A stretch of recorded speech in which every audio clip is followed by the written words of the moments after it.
Buenas tardes, soy Diego González Valdivia del grupo 607 del equipo 5. En este video les vamos a explicar la clase 5, la cual lleva por nombre El ser humano en la sociedad. Yo les voy a explicar el primer tema de introducción, el cual es el de estado de naturaleza. El estado de naturaleza es un concepto que Hobbes y Russell usaron para explicar el origen de la sociedad y justificar la existencia del Estado. Inicialmente, Hobbes se refería a un estado presocial hipotético en el que consideraba al ser humano perverso por naturaleza. Solo se preocupaba por su propia supervivencia. Así, el principal enemigo de cada uno es el otro, pues el humano tiende a la dominación de otros y eso genera violencia. Aquí es donde surge su frase más famosa: el hombre es el lobo del hombre. Pues el estado de naturaleza es la guerra, la anarquía absoluta, que solo puede ser detenida por el derecho natural derivado de la razón. Por otro lado, en la versión de Russell, el estado de naturaleza es un estado de igualdad que se refiere a supuestos momentos en los que los seres humanos no vivían en sociedad, sino en total libertad y gozaban de una bondad natural. Buscaban vivir en sociedad porque la naturaleza está llena de peligros y desigualdad entre las capacidades con las que naturalmente cada uno de estos es dotado. Deja a algunos en desventaja frente a otros. Según Russell,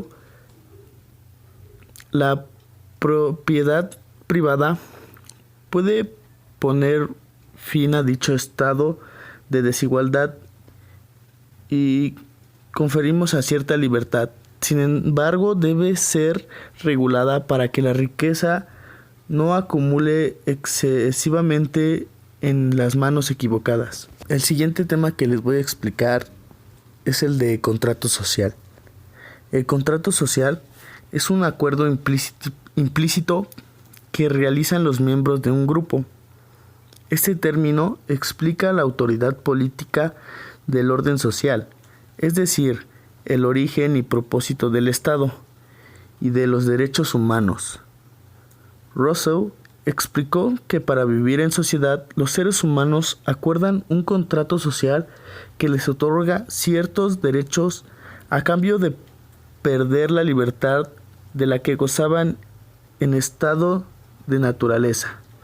Entonces, los derechos y deberes de los individuos constituyen las cláusulas del contrato social y el Estado se encarga de hacer cumplir el contrato. Según Russell, el contrato social garantiza los derechos de la libertad, la igualdad, la vida y la propiedad entre todos los miembros de la comunidad, pues el propósito de la sociedad civil es sortear y corregir los convenientes del estado de naturaleza que surgen cuando cada ser humano es juez y parte en sus propios asuntos. Mi nombre es Joaquín Montes y yo les voy a hablar sobre la felicidad y la finitud. El hombre siempre se ha preguntado sobre la finitud o infinitud del tiempo. Aristóteles decía que el tiempo no tiene ni principio ni fin, pues concebir un final ya supone la existencia de un tiempo, y esto desafía el razonamiento lógico. Para Kant, la cuestión de la finitud o infinitud del tiempo es una contradicción entre dos principios que pueden ser igualmente válidos. Joan Carles, licenciado en Filosofía y doctor en Filosofía y Letras por la Universidad Autónoma de Barcelona, es autor de la obra titulada Filosofía de la Finitud. En ella desenmaraña el problema que por mucho tiempo el ser humano ha enfrentado sobre el inevitable término de su existencia. Para él, Descubrir nuestra naturaleza finita es aceptarnos como sujetos a condiciones espacio-temporales preexistentes a nuestra aparición en esta vida. Clases sociales. El marxismo considera que las clases sociales aparecen en las sociedades como la división social del trabajo. Entonces se entiende que una clase social es el conjunto de personas con el mismo interés económico como consecuencia de la relación del mismo modo con los medios de producción. En otras palabras, con la aparición de la propiedad privada de la sociedad, determina la división de las clases, los que poseen la propiedad privada y los que ofrecen la fuerza de trabajo. En la sociedad capitalista, la nuestra, las dos, en la sociedad capitalista, la nuestra, las dos clases predominantes son la burguesía y proletariado. Soy Rodrigo Tinajero y vamos a hablar de las formas de gobierno. El ser humano es un ser social por naturaleza, afirma Aristóteles.